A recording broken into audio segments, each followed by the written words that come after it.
Cesauria Bibora gets away immediately, moving up on the outside. Chica Una, Deputy Stravinsky, Traditional Dream, moving up. NC Tatara and Wadialay Zinga.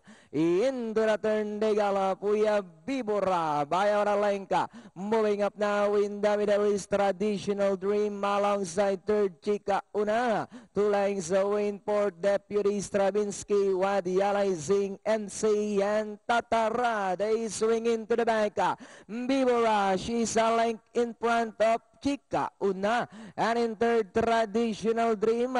Deputy Stravinsky still in fourth. NC now coming closer in fifth. Wadialay Zing and Tatara. And it's still Bibora, Bayaralenga. And in second remains Chica Una. Deputy Stravinsky now moving up to take third.